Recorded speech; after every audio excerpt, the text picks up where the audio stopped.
They woke me up by saying my name wrong. Mr. Miller, Frank? You're through the worst. The nurse's voice had that careful softness they use when your chest has been opened like a toolbox. My throat burned. The monitors ticked. The IV tugged when I moved the wrong way. A white hospital wristband dug into my skin every time my pulse jumped. 2 days after bypass. Columbus, Ohio. Riverside Memorial. The ceiling tiles looked exactly like the ones over the oil bay at my old shop. Same grid, different kind of leak. Who's picking you up when you're discharged later today? She asked. I lifted my phone. I'd already typed the message into the family group chat, plain and simple. Me. 8:12 a.m. Who can pick me up from the hospital today?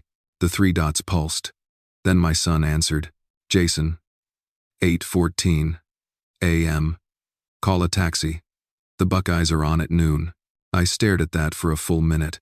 Then my wife chimed in. Linda. 8:15 a.m. Maybe stay another month. It's been peaceful. Peaceful. That word can do violence without raising its voice. I read both messages again, like maybe I got them backward. Like maybe I misunderstood sarcasm. I didn't. The nurse adjusted my pain button. I nodded that I was fine. I wasn't. We've always been a practical family. Handle it, then talk about feelings. I used to think that was strength. It turns out it's how you train people to treat you like a service, food, rides, money, without the messy part where they have to be kind. I texted back. Me. Okay. I didn't write what I was thinking. I almost died. They hadn't called when I went under. They hadn't checked in when I came out. No flowers, no card, no, how's your pain? Just a note from the billing office and a lecture from the dietitian about sodium. I scrolled my notifications. Pharmacy refills, a bank alert, weather. Nothing from the 2 people whose names are on my lock screen. Here's the part where I tell you I'm not clueless. I know the words now: toxic, narcissist, gaslighting. My therapist neighbor once said, I'm an enabler. I used to laugh that off. Say I was just Midwest nice. But I also used to think overtime could fix loneliness. And a bigger TV could fix silence. I took a photo of the messages, my thumb steady. Written evidence. Date. Time. Names. In America, the truth often needs a screenshot. The cardiologist came in, ran through instructions. No lifting, no driving. Watch for fever. Rehab appointments twice a week. I asked her to repeat the part about no driving. She did. Slowly. I nodded like a man about to obey and already planning not to. At 11:10, they walked me downstairs. The automatic doors opened. January air bit like a cold handshake. The pickup area churned with the sound of families doing what families do when they care, grabbing bags, fussing about seatbelts, asking, "You good?" On repeat. I stood there with my overnight bag and a plastic tub of medications, the wristband still on. I didn't call Jason. I didn't text Linda. I called a cab. The driver had a Browns cap and kind eyes that didn't pry. We rode in quiet past the Scioto, past the stadium where Jason spends entire Saturdays yelling at strangers. I kept seeing the word peaceful like it was etched on the frost of the window. I thought about my will sitting in the safe at home, signed 10 years ago when I still believed taking care of your own meant emptying yourself out in their direction. House to my wife, accounts divided, a note to my son about responsibility. I wrote that word on nice parchment, like a man leaving a pocket knife to a boy he trusts not to stab him with it.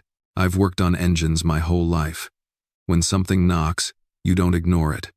You don't turn up the radio and call that peaceful. You lift the hood. You find the bad bearing. You fix it, or you shut the whole thing down before it seizes. We turned into my subdivision, vinyl siding, trimmed hedges, flags that change with the season, every house pretending nothing ever explodes inside. Mine looked normal. It was not. Inside, takeout boxes, sports highlights paused, my recliner colonized by someone else's hoodie. On the kitchen island lay a stack of mail I didn't recognize, because no one had asked me permission to ignore it. I set the meds on the counter and opened the Notes app. I typed a line I'd never put in writing before. Boundary Hashone. I am not a taxi, a wallet, or a silence machine. My phone buzzed. Not Linda. Not Jason. Fifth Third Bank. Unusual activity alert. Streaming services added to card ending in 0317. The card I pay. The login I keep. The trust I offered like a blank check. It hit me then how comfortable people get when you never say no. I opened our family chat again. I typed, me, 12, 3 p.m., home, discharged, resting. Jason sent a thumbs up emoji. Linda sent nothing. I took another photo of the morning's texts and backed them up to my email. Subject line, evidence, hospital pickup, 1/29. That wasn't rage. That was accounting. There's a difference. If you're reading this to find out when the shouting starts, it doesn't. Not yet. Abuse in nice zip codes doesn't always slam doors. It withholds. It edits you out. It calls neglect a joke and then asks why you're so sensitive. It tells you you're overreacting, that you misread tone, that the Buckeyes were on. Gaslighting works better with a side of football and a clean kitchen floor. I made tea. Doctor says coffee spikes the heart rate and stared at the magnet calendar where Linda keeps track of Pilates, hair, brunch. Nothing on there said, visit husband in ICU. I'm not saying she's a villain. I'm saying she's comfortable. I walked to the bedroom and changed the tape over my incision, slow and stubborn. I put on an old crew neck that smelled like the shop. I sat on the edge of the bed, pulled up a draft email I'd never sent, addressed to a law firm in downtown Columbus I'd bookmarked years ago and then closed because it felt disloyal. Subject: revision of will and trust urgent. Body: my name is Frank Miller. I have a current will naming my wife, Linda Miller, and my son, Jason Miller, as beneficiaries. I need to discuss changes. I will provide written evidence of abandonment during a medical crisis. Please advise availability. I didn't hit send. Not yet. I wanted one more data point, the kind that kills your denial cleanly. I texted, me 12:29 p.m., small favor. Please don't use my card for new subscriptions this week. Need to reconcile hospital bills. Jason replied in seconds. Jason: relax, Dad. It's $10. Don't be dramatic. Dramatic is yelling about $10. Rational is noticing a pattern while your chest is still stapled. I saved that reply too. If you've ever lived as an enabler, you know the first real no doesn't sound like a punch. It sounds like a file name. Evidence, 1. It sounds like boundaries typed where anyone could read them. It sounds like a cab receipt you keep because someday someone will insist you were never stranded, and you'll show them the timestamp. I lay back, held my wrist up, and read the band like a label. Frank Miller, do not ignore. I didn't tell anyone. But I decided right then, when I take this band off, I'm taking off the leash that came with it. When I got home from the hospital, the cab driver helped me carry my overnight bag to the porch. I thanked him, told him I'd be fine, and he gave me that look the one people give when they're not sure you actually will be. The front door was unlocked. I hadn't realized how heavy a door could feel until that day. The smell hit first: stale pizza, cheap beer, cologne sprayed over dishes that hadn't seen soap in weeks. The living room looked like a college frat house. Not the home I'd spent 30 years paying off. My recliner was buried under a pile of laundry. Jason's gaming headset hung from the armrest, cords tangled like veins. On the coffee table sat an empty bottle of Linda's Merlot and 3 Amazon boxes with my name on them, none opened. I guess even my mail wasn't worth their curiosity. I stood there, the silence of the house pressing on my chest harder than the stitches did. The thermostat was set to 76. Linda hates it warm. Guess she changed her mind once the electric bill stopped being her concern. I went to the kitchen. The fridge was full, but not of my groceries takeout containers. Expensive gelato, craft beer. My name was on the mortgage, but apparently not on the menu. I sat down at the counter and stared at the granite I'd installed with my own hands. I could almost hear myself saying, "This will last us a lifetime." I just didn't realize whose lifetime I was talking about. On the far end of the kitchen shelf sat something familiar, a small red notebook with oil smudges on the cover.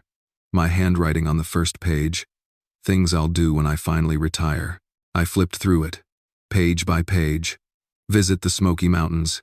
Take a photography class. Restore the Chevy. Ride Route 66. Every line was a promise I'd made to myself, then postponed because somebody always needed something more urgent. Jason's tuition, Linda's crown replacements, the broken furnace, the down payment on his first car. That notebook was the quietest evidence of my own neglect. I hadn't added to it in 5 years. I turned to the last page and saw a note I'd written the day before my surgery. Get better. Come home. Rest. Rest. Yeah. I walked to my office, or what used to be my office. The door barely opened halfway. Boxes blocked it. Linda's seasonal decorations, Jason's old computer monitors, random junk that didn't belong anywhere else. My desk was buried under papers and dust, a thick layer of indifference. They'd turned my sanctuary into a storage unit. That's when I felt something shift. Not anger yet, just a cold kind of clarity. I moved the boxes aside until I reached the bottom drawer. Inside was my metal toolbox keychain, the one I hadn't used in years. It matched the small keyhole on the wall safe behind my desk. I opened it, slow, almost ceremonial. Inside sat my will, neatly folded in a blue folder, just like I'd left it. To my beloved wife, Linda Miller. It began. I stopped reading. The words felt like a bad joke now. Beside the will was an old envelope of bank documents, joint accounts, retirement funds, insurance. I'd signed every one of them, thinking we. Every signature now looked like an unpaid debt to myself. I closed the safe, locked it again, and sat back in the dusty chair. The red notebook lay open on the desk, staring at me like a question I'd been avoiding. When do you start living for you? I remembered the day I first bought that notebook. 2011. Gas was under $3. I'd been at the shop, finishing an engine rebuild, hands black with grease. Jason had called, asking for a loan to cover rent again. I said yes again.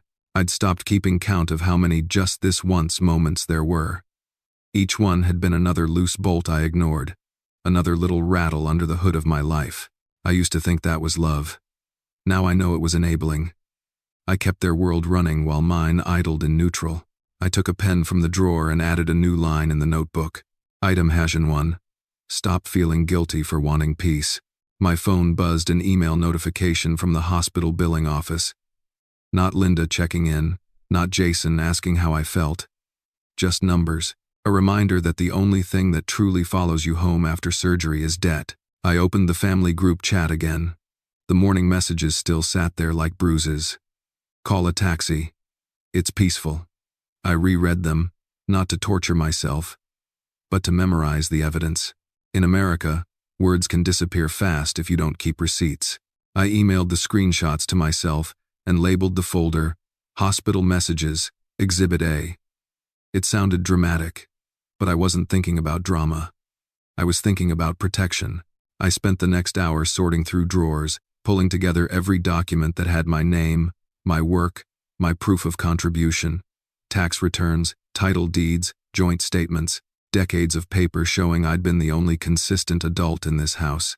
Somewhere between the files, I found an old photo of me and Linda from our first year of marriage, leaner, hopeful, cheap suits, and sunburned smiles at a county fair. We looked like teammates back then. Now, it felt like we'd been playing opposite sides of a quiet war for decades, and I'd been the only one who didn't know it. I slipped the photo between the pages of the notebook, not out of nostalgia, out of record keeping, evidence of before. That night, I didn't bother cooking. I made toast, drank water, and watched the lights of the neighboring houses blink off one by one. Families saying goodnight, people caring, even in the smallest ways. In my house, the only sound was the hum of the fridge and the faint echo of a game replay from the living room TV Jason had left on pause. I picked up the red notebook again, wrote one more line before closing it. When people show you peace without you, believe them and find your own. Then I slipped the notebook into my duffel bag along with my hospital papers and the blue folder from the safe. I didn't have a plan yet, but I knew I wasn't going to die surrounded by the people who celebrated my absence.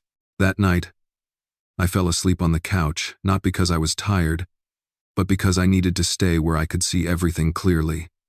The mess, the emptiness, the proof. Sometimes, the quiet after betrayal isn't grief. It's the sound of gears finally shifting. The next morning, I woke up to the sound of the mail slot clattering. Bills. Always bills. Hospital discharge papers, an insurance statement, and a shiny envelope from our joint credit card. Linda must have gone shopping again, Nordstrom, judging by the logo on the envelope. I didn't even open it. I made black coffee I wasn't supposed to drink and sat at the kitchen table with my red notebook open in front of me. Item Hajan 1 stared back at me. Stop feeling guilty for wanting peace. It sounded simple, but if you've spent 40 years being everyone's safety net, cutting the rope feels like treason. The house was still. Too still. The kind of silence that used to mean everyone's at work, but now just meant nobody cares if you're alive. I scrolled through my phone and saw a number I hadn't called in years, Harper Blake, attorney at law. She'd helped a friend of mine redo his will after a divorce. Sharp woman, the type who could make a banker sweat just by reading a clause out loud. I called her office. A receptionist answered, cheerful and clipped. Blake Legal. How can we help? My name's Frank Miller, I said. I need to make changes to my estate plan. Are there existing documents? Yes. And I have evidence. She paused, maybe surprised by the word. Would you like to come in this week? Sooner, I said. Today, if possible. She promised to check Harper's schedule and call me back. While waiting, I drove to my cardiac rehab checkup, technically against doctor's orders. The seatbelt rubbed against the scar on my chest, and it felt like a reminder more than a pain. At the clinic, I saw Tom Alvarez, one of the nurses who'd helped during my stay. Younger guy, early 40s, the kind who speaks truth like it's medicine. Frank, he said, recognizing me. You're up and walking already? Trying to get back to normal, I said. He tilted his head. Define normal. That stopped me. I told him about the texts, about coming home to a house that looked like a party I wasn't invited to. He listened without flinching. When I finished, he said quietly, You ever think maybe you weren't just unlucky, you were training them to treat you like that? I blinked. Training them? Yeah. You covered every bill, fixed every mistake, forgave every mess. That's what enablers do. You gave them a life with no consequences. Now they think your pain is background noise. He said it kindly, but it hit harder than any chest pain I'd had. I thought I was being a good husband, I said. You were, he replied. Just not to yourself. I sat there for a moment, breathing in the sterile clinic air, trying to keep my pulse steady. He handed me a bottle of water. You can't heal in the same environment that made you sick, he said. That line stuck to my ribs all day. When I got home, the voicemail light blinked 2 messages. Both from Linda. The first said, Can you pick up Jason's prescription later? He's not feeling great. The second, also, Did you pay the utility bill? They sent a notice. Not how are you? Not glad you're recovering. Just errands. My heart monitor beeped once, and I realized it wasn't the machine. It was my blood pressure rising. That evening, Harper's assistant called back. Miss Blake can see you tomorrow morning at 10. Bring any documents you want reviewed. I thanked her and hung up. Then I went to my study, still half storage unit, and cleared off my desk. I made a neat pile. The will, the bank statements, the screenshots of the hospital texts, the email folder labeled Evidence 1. Every page was a brick in the wall I was finally building between me and their chaos. I sat down, breathing through the ache in my chest. The notebook was next to me, still open. I wrote one more line at the bottom of the page, boundary #2. No more rescue missions. And then I said it out loud, quietly but clear enough for the walls to hear. I'm done fixing people who break me. For the first time in months, the air in the house felt breathable. Later that night, Jason texted, Jason, Mom says you're acting weird. Everything okay? Me. Everything's fine. Jason. Good. We're ordering sushi. Want anything? I stared at that message for a long time. not out of temptation, but disbelief. The same people who couldn't pick me up from the hospital were now inviting me to pay for takeout. Me. No thanks. Handle it yourselves tonight. No emojis, no explanation. Just a boundary in 12 words. He didn't reply. I closed the phone and looked around the house, the clutter, the cold dishes, the life I'd let them sprawl across. And I thought about what Tom said. You can't heal in the same environment that made you sick. That's when I decided tomorrow wouldn't just be a legal meeting. It would be the start of a new treatment plan for my soul, not my heart. And somewhere deep down, beneath the exhaustion and the betrayal, I felt the first flicker of something I hadn't felt in years. Not anger, not revenge, clarity. Harper Blake's office sat on the 10th floor of a glass building downtown, one of those places where the windows were so clean you could see your reflection and your regrets at the same time. She greeted me with a firm handshake, no small talk, just eyes that said she'd seen enough family betrayals to recognize one walking through her door. Mr. Miller, she said, I reviewed your message. You mentioned you have existing documents and evidence? Plenty, I said, laying the blue folder on her desk. A will, bank statements, screenshots of text messages. You'll find everything labeled. She smiled slightly, impressed. Most clients don't come this prepared. I was a mechanic for 40 years, I said. Documentation saves you from arguments later. She flipped through the pages, my old will, the one that gave everything to Linda and Jason. I could almost feel the ink bleeding regret. Harper adjusted her glasses and said quietly, You want to change this completely. I want to make sure my legacy doesn't fund the same people who celebrated my absence. She nodded slowly. Then we start with a charitable remainder trust. You'll keep lifetime use of your home and receive a modest monthly income. When you pass, the remainder goes to your chosen charity. Who do you have in mind? The Midwest Cardiac Alliance, I said. They're the reason I'm sitting here. Harper scribbled notes. Good, they're reputable, tax compliant, and they'll handle maintenance once the trust transfers. As for your wife and son, do you want to include any provisions at all? No. The word came out clean, without hesitation. They made their peace with my absence. I'm returning the favor. She looked up at me for a long second, evaluating, not judging. Mr. Miller, decisions like this are often emotional. I need to ask, are you sure you're not acting out of anger? I've been angry plenty of times, I said. This isn't that. This is clarity. She leaned back, satisfied. Then let's make this official. But I'll need you to document everything. Any written or visual proof of neglect strengthens your file, in case they challenge it later. I already have it: text messages, hospital records, timestamps, even a folder of photos showing what the house looked like when I came back. I'll email you everything tonight. Good, she said. Paper trails don't lie. Well, she explained how the trust worked, how every signature, every witness, every notarized page would become a wall protecting my decision. I listened, and for the first time in years, I felt like the system could be on my side. Then, out of nowhere, she said something that caught me off guard. You know, I've seen this pattern before. Someone gives their whole life to a family that forgets gratitude. They call it love, but it's a form of slow erasure. You spend decades being the provider, and one day, they mistake your kindness for obligation. Her words hit like a truth I'd been circling but never named. So, what do people do when they wake up to it? I asked. They do exactly what you're doing, she said. They start drawing boundaries in ink instead of apologies.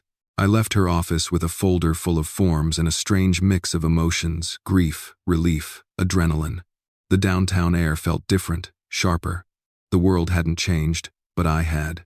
That evening, I sat at my desk, cleaned for the first time in months. The red notebook was open beside the trust papers. I wrote another line beneath boundary #2, boundary #3, protect your peace with proof.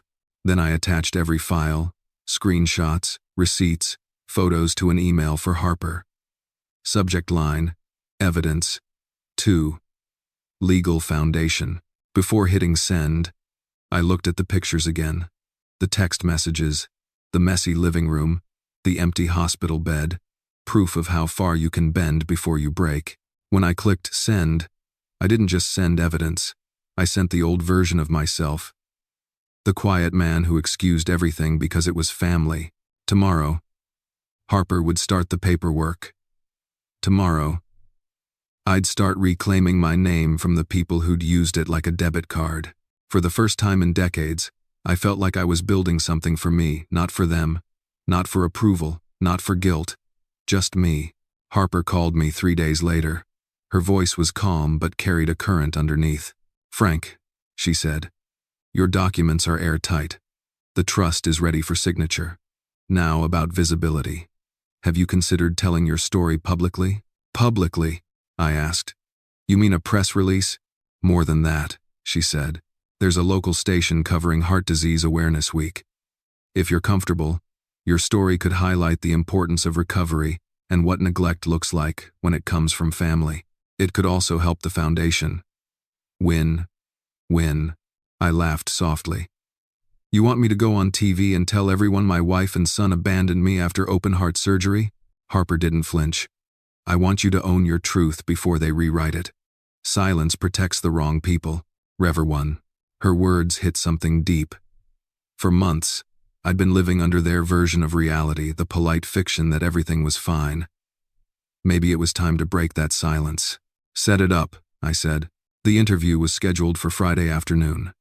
The Midwest Cardiac Alliance handled logistics, and a media coordinator named Rebecca Mills coached me through the talking points. "Be honest," she said. "Don't dramatize. Authentic pain speaks louder than tears." When the day came, I wore a plain gray sweater, the one I'd kept from the shop. No suit, no theatrics. I sat under the bright studio lights, heartbeat steady but sure. The reporter started softly. "Mr. Miller, what made you decide to donate your home to the Midwest Cardiac Alliance?" I looked into the camera. "Because I learned the hard way that love without respect is just dependency. I almost died on an operating table. When I woke up, I discovered I'd been more useful to my family as a paycheck than as a person." She nodded. "You mentioned abandonment. Can you explain?"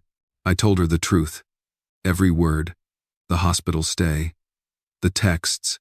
The silence. "My son told me to call a taxi," I said evenly. "My wife said it was peaceful without me." They meant it. The studio was quiet. Even the cameraman stopped shifting his tripod. I didn't cry. I didn't rage. I just told it straight, like a man reporting the weather after surviving the storm. "Why the foundation?" the reporter asked. "Because they saved my life," I said. "And because they treat every patient like a person worth saving. That's more than I can say for some people with my last name." The reporter hesitated, then asked, "Do you hope your family sees this?" "Well, I'm sure they will," I said. "They watch the 6 o'clock news religiously. Maybe for once, they'll see me too." The interview ended with a handshake and quiet nods. Rebecca was grinning behind the camera. "That was powerful," she whispered. "Real." That evening, I stopped at a diner near my house. Ordered soup I didn't finish. The waitress refilled my coffee 3 times and called me sweetheart. When the clock hit 6, I looked up at the TV above the counter. There I was on Channel 8, framed by subtitles that read, "Ohio man donates home after family abandons him post-surgery." The segment opened with my interview, then cut to Rebecca describing the foundation's mission. They even showed a quick shot of the red notebook sitting on my desk, open to the page that read, "Stop feeling guilty for wanting peace."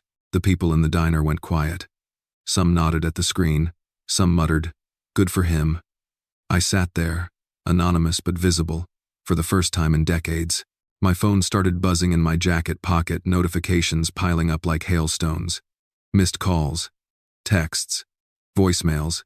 I didn't need to check who. Instead, I slipped the phone face down on the table and focused on my reflection in the spoon, small, warped, but unmistakably mine. I paid the bill and walked out into the cold evening air. The wind stung my scar, but it felt cleansing, almost like it was finishing what the surgery started, cutting away what didn't belong. By the time I got home, there were 81 missed calls between Linda and Jason. Dozens of messages. "Call us back. What are you doing? We can fix this." I poured myself a glass of water, turned off every light except the one in my office, and set the phone on the desk. It kept buzzing like a trapped fly. I opened the red notebook instead. On a clean page, I wrote, boundary #4. Let silence answer for you. Then I turned the phone face down again. The news segment ended up spreading faster than I ever expected, shared across social media, reposted on Reddit and Facebook groups with captions like, "This man deserves a medal," and proof that blood isn't always family. By morning, I'd received over 100 emails, some from strangers thanking me, others sharing their own stories about toxic families and late awakenings. One man wrote, "You just helped me realize I'm not crazy for setting boundaries with my son." I didn't reply to all of them, but I read every word, because for once, I wasn't invisible. As the sun came up over the neighborhood, I sat at the kitchen table with my coffee and watched light crawl across the floorboards. For 40 years, I'd been the man who fixed everyone else's problems. Now, I was finally fixing my own, and it started with a story and 81 unanswered calls. By the time the news segment finished its third replay online, I knew Linda and Jason had seen it. I didn't have to check. The silence between notifications said enough. When people like that lose control of their story, panic fills the gap faster than any apology. At 6:47 p.m., Jason texted first. "Jason, Dad, what the hell? You went on TV about us?" "Me. I went on TV about me." "Jason, you made us look like monsters." "Me. You did that yourselves." Then the phone rang. I didn't answer. Linda left a voicemail that started calm and ended furious. "Frank, you're humiliating us. The neighbors saw it. My phone hasn't stopped ringing. How could you do this after everything I've done for you?" I wanted to laugh at that last line, "after everything I've done for you." The narcissist's national anthem. By 9 o'clock, the texts shifted tone, from rage to desperation. "Linda, please, can we talk? We can fix this. You're not thinking clearly after the surgery." There it was. The gaslighting.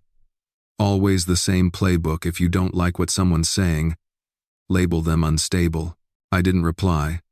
I was past explaining myself to people allergic to accountability. Instead, I called Tom Alvarez, the nurse who'd spoken more truth in one conversation than my family had in years. He picked up on the first ring. "Hey Frank, I saw the segment," he said. "You spoke like a man who's finally breathing his own air." "Feels strange," I admitted. "Peaceful but sharp, like standing on new ground. That's what boundaries feel like," he said. Uncomfortable at first, then addictive. I told him about the barrage of calls. He chuckled softly. "Let them spin. You don't owe chaos a response." We talked for half an hour about recovery, about rebuilding from the inside out. When we hung up, I realized that was the first real human conversation I'd had in months. No guilt, no performance, just honesty. I turned off my phone completely. The house was quiet except for the wind outside and the soft hum of the refrigerator. I made tea, sat by the kitchen window, and watched the streetlights flicker against the frost. My reflection looked older but steadier, like someone finally done auditioning for love. Around midnight, the landline rang. I'd almost forgotten I still had one. I let it go to voicemail. Jason's voice came through, raw and pleading. "Dad, please. We didn't mean it like that. You're blowing this up. Mom's crying. People are judging us. Just call me back." I closed my eyes. The irony hit hard. Suddenly they could feel shame when the audience changed. That's not remorse. That's reputation management. The truth is, for years I mistook fear of losing comfort for love. They didn't love me. They loved the lifestyle I financed, the predictability I provided. Now that I'd cut the cord, they were panicking not because they'd lost me, but because they'd lost access. The next morning, I woke up to the sound of someone knocking on the door. Not pounding, but that impatient, entitled rhythm I knew too well. Through the peephole, I saw Linda, wrapped in her robe, makeup smeared, hair wild. Jason stood behind her, pale and defensive. I didn't open. I just stood there, watching them argue on the porch like actors rehearsing a scene.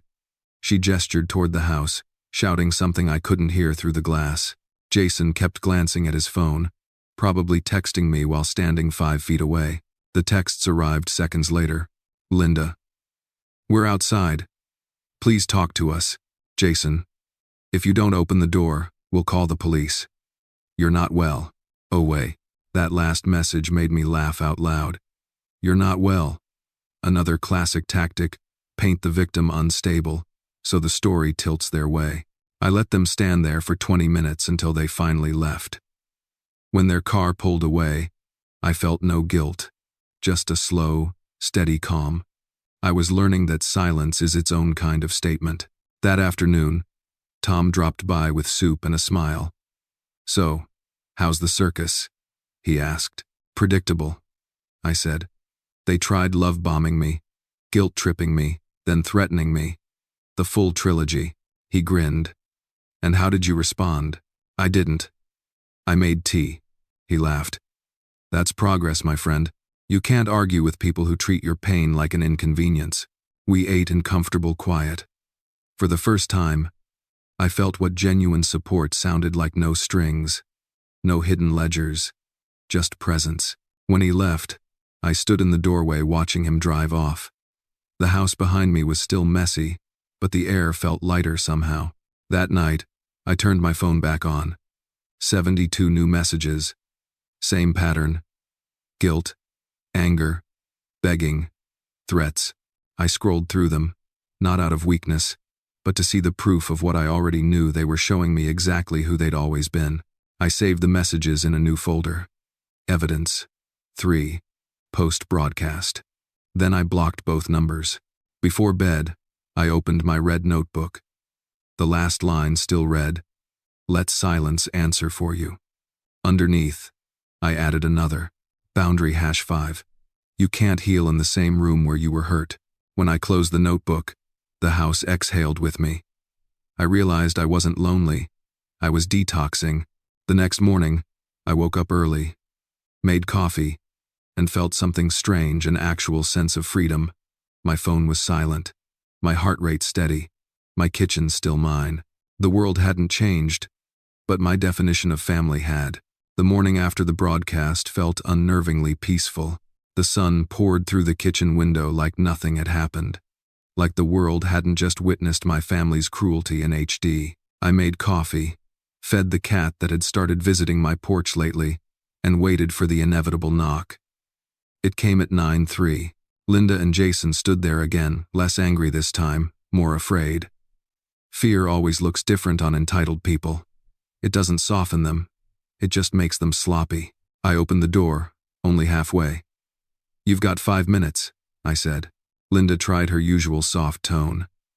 Frank, can we just talk like adults? This has gone too far. Talk, I said, folding my arms. She gestured helplessly. That interview, why would you air our private matters like that? Do you have any idea how humiliated we are? Everyone's talking. You should have thought about that before telling your recovering husband to stay another month. Jason jumped in. You're twisting everything, Dad. It was a joke.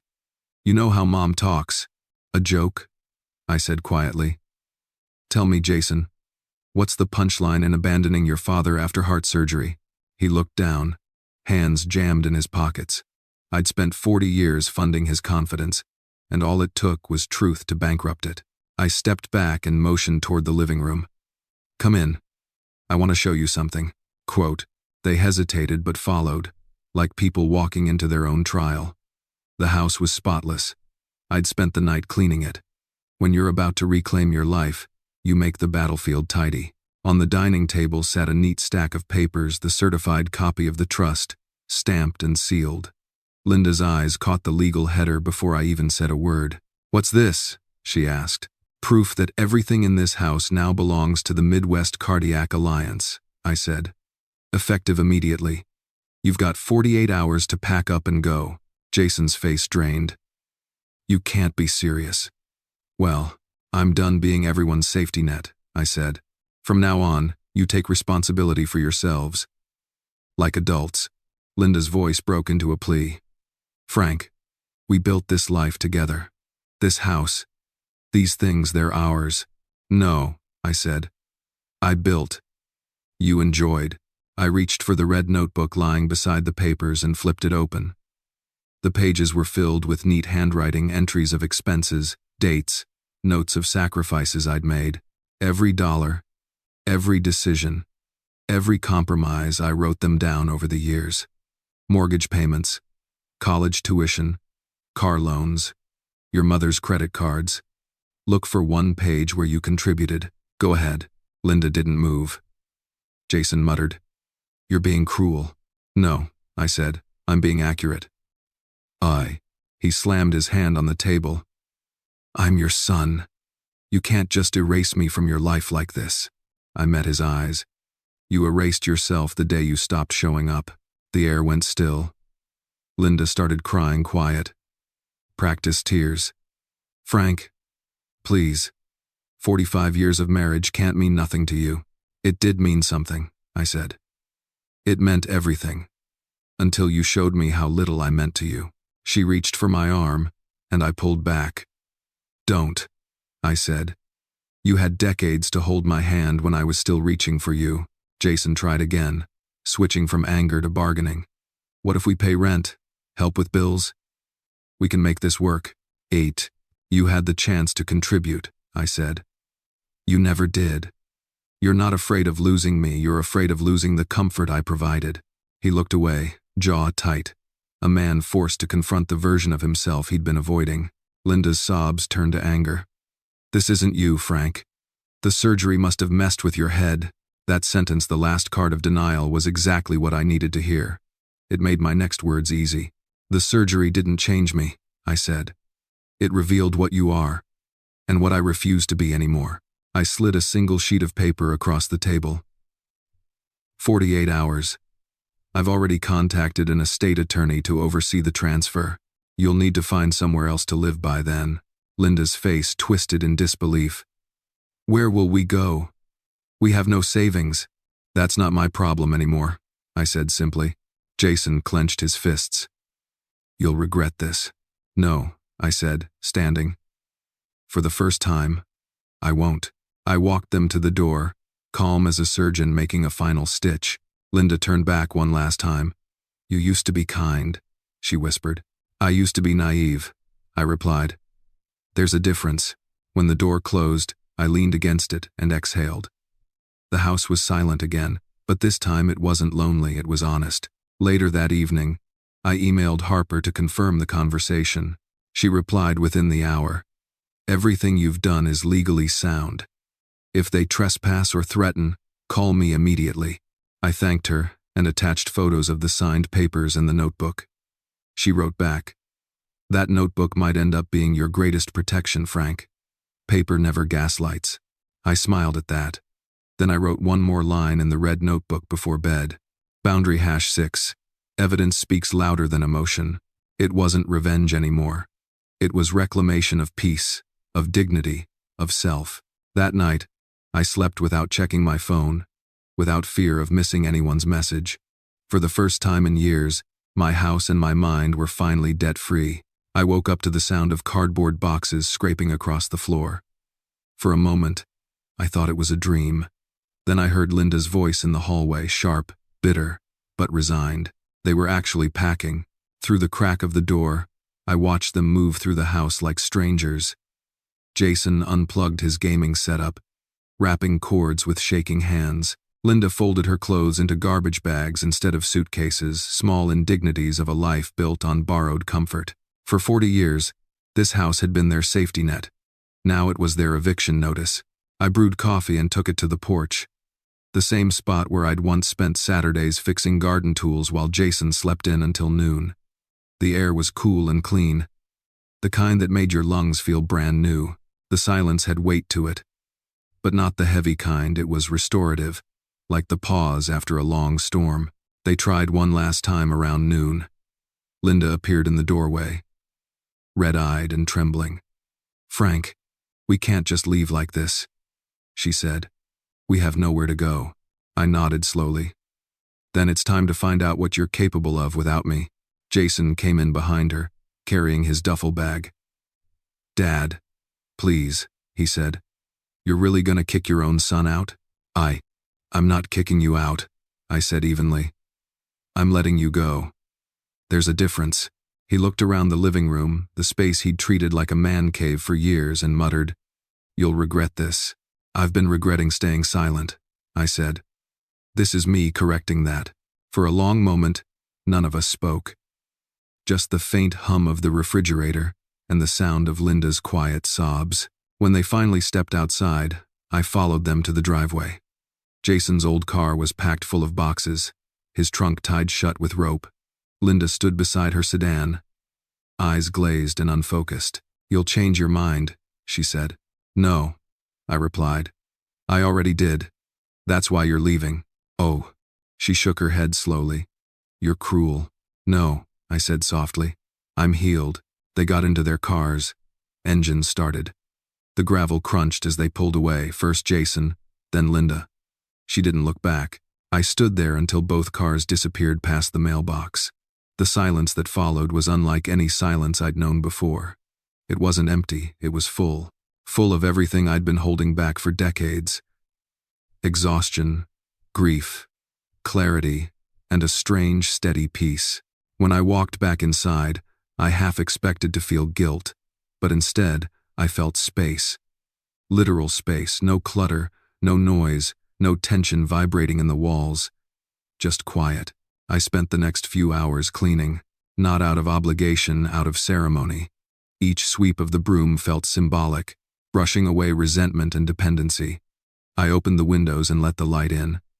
The house smelled like coffee and dust and freedom. That evening, Harper called. "How did it go?" she asked.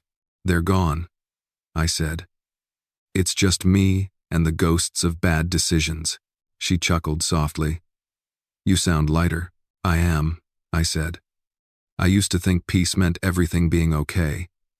Turns out, peace is just knowing what's yours and what's not." "Well said," she replied. "You did the hard part most people never manage. You stopped apologizing for saving yourself." No. After the call, I sat on the porch again, watching the sunset melt into gold. Mrs. Henderson from next door waved from her garden. "Quiet day?" she called out. "The quietest," I said. I sipped my coffee and looked down at the red notebook resting on my lap. I turned to the last page and wrote my final entry. Boundary #7. Peace isn't something they give you, it's something you stop letting them take. The words looked right, final but alive. As darkness settled over the neighborhood, I realized the house no longer felt haunted by obligation. It finally felt like home. For decades, I'd been the caretaker, the provider, the peacekeeper. I thought that made me strong.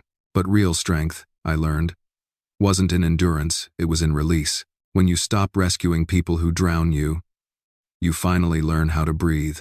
I closed the notebook, set it on the table beside me, and let the night air fill my lungs. For the first time in my adult life, I wasn't waiting for anyone to come home, because I already was. 6 months have passed since that day, the day I watched the two people I once called family drive away without a backward glance.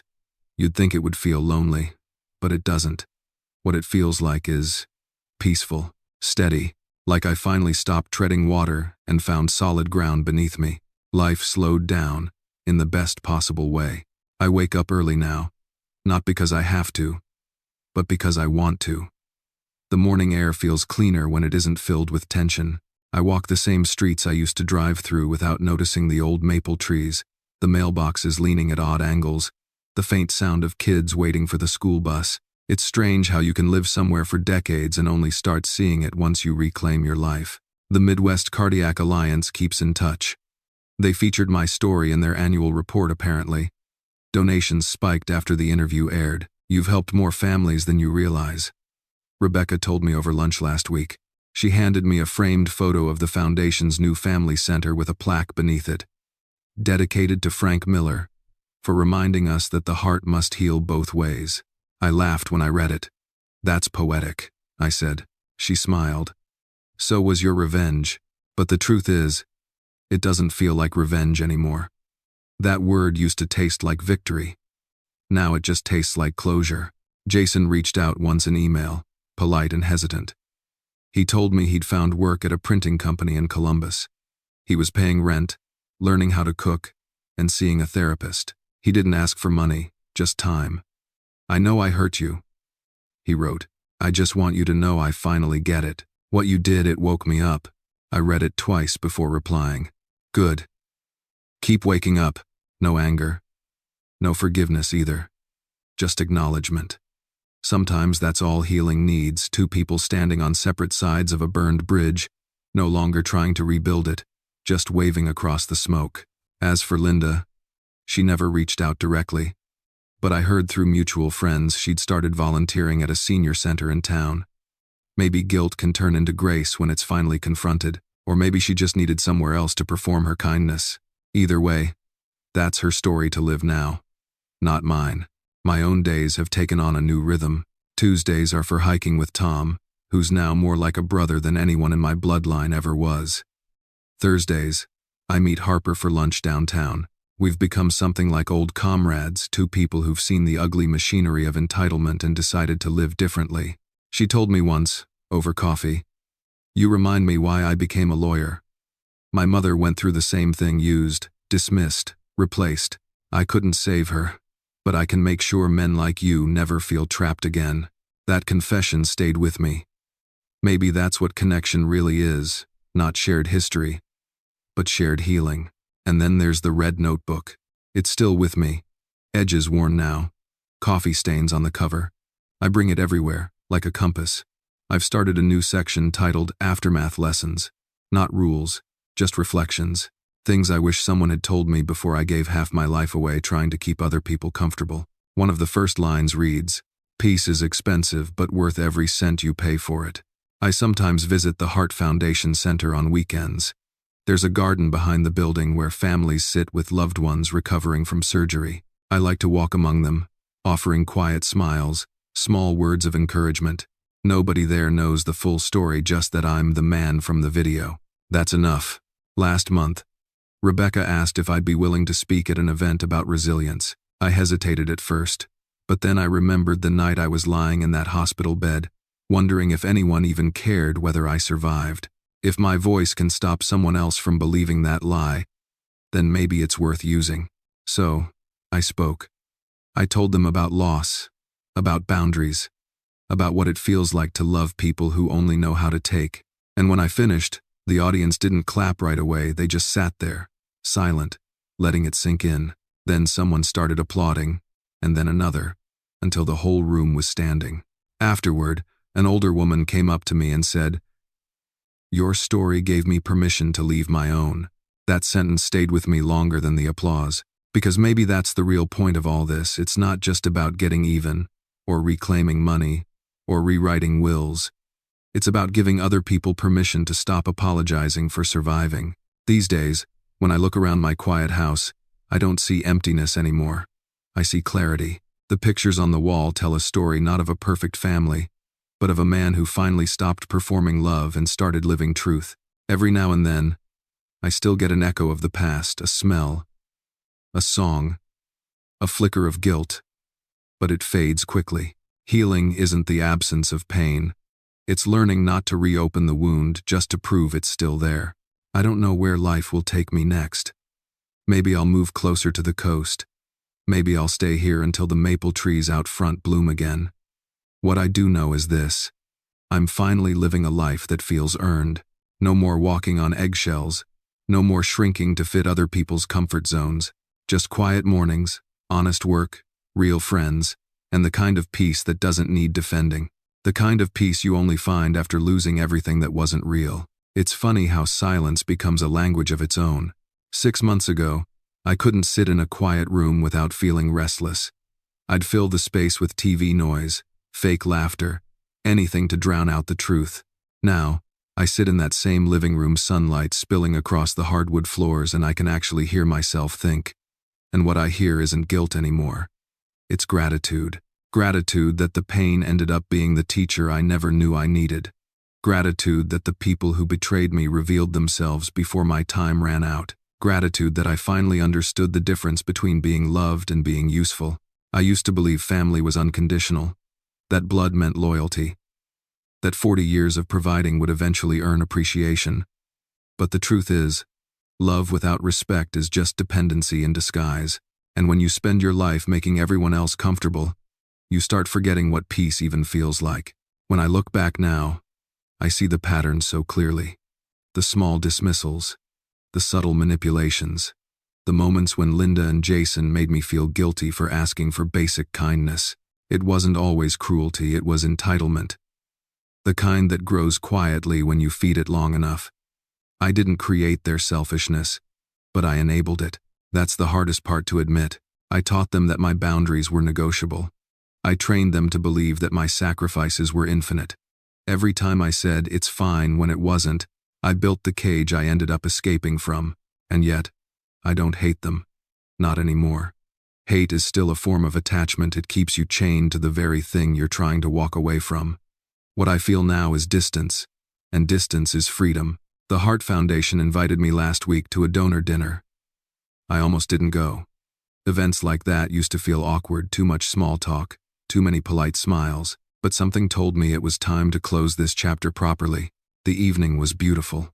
Candlelight, quiet music, laughter that didn't carry guilt. They unveiled a plaque at the entrance. The Miller Wing. For patients and families learning to heal together. As people clapped, I felt my throat tighten. Not from pride, but from peace. My house, my savings, my story, they'd all been transformed into something that would actually outlive me. That's the closest thing to immortality a man like me could ask for. After the ceremony, a young man approached me. He was about Jason's age, maybe 35, with the nervous energy of someone holding something fragile inside. "Mr. Miller," he said, "your story changed how I treat my dad. We had a rough patch. But I saw your video and called him the next day. We're rebuilding." I shook his hand and told him the truth. "Good. Don't wait for loss to teach you appreciation." As I drove home that night, the city lights blurred into gold streaks through my windshield. For the first time, I didn't feel angry about the past, I just felt done carrying it. When I got home, I opened the red notebook one last time. Its pages were full now, boundaries, reflections, lessons, confessions. The last line I wrote wasn't a boundary this time, it was something else. Healing doesn't mean forgiving the people who broke you. It means forgiving yourself for staying broken for so long. Hey. I closed the notebook and set it on the shelf beside a framed picture of me from the foundation event. Gray hair, steady smile, eyes no longer tired. Sometimes I still get questions from people online. "Do you ever regret giving everything away?" And I always answer the same way. I didn't give it away. I just redirected it from people who wasted it to people who needed it. That's the difference between revenge and recovery. Revenge wants someone else to hurt. Recovery just wants to stop hurting. If there's one thing I've learned, it's that boundaries aren't walls, they're doors with locks. Meant to let the right people in and keep the wrong ones out. And peace isn't something you find, it's something you build, choice by choice, truth by truth. These days, I still wake early, make coffee, sit on the porch, and listen to the world breathe. Sometimes I think about Linda and Jason, where they might be, what they might have learned, but I don't wish them harm. I just hope they finally learned how to stand without leaning on someone else's sacrifice. I smile at the thought, take another sip of coffee, and watch the sunrise wash the sky in gold. Life, I've realized, isn't about who stays, it's about who shows up when everything else falls apart. And this time, finally, I showed up for myself. The biggest lesson I learned from all of this is that protecting your peace is not selfish, it's survival. For years, I thought being the good one meant saying yes to everyone else and no to myself. I thought love meant endurance, that loyalty meant silence, and that forgiveness meant allowing people to hurt me twice. But here's what I know now. No is a full sentence. You don't owe anyone an apology for drawing a line where your sanity begins. There's power in walking away from people who mistake your kindness for weakness. There's freedom in realizing that you can love someone deeply and still choose to love yourself more. And sometimes, closure doesn't come from reconciliation, it comes from acceptance. You stop waiting for an apology. You stop replaying the arguments, and you start rebuilding the parts of yourself you had to abandon to keep others comfortable. If you're listening to this and feel trapped in a cycle of guilt or manipulation, please hear me. You're allowed to outgrow people. You're allowed to set boundaries, even with family. Especially with family. Protecting your peace doesn't make you cold. It makes you whole. So now I'll ask you the same question I've been asking myself. Was I wrong for cutting ties with the people who only showed up when they needed something? What about you? Have you ever had to deal with a toxic or entitled family member? How did you find the courage to say enough? Share your stories and survival tips below. I'd love to hear how you took your peace back.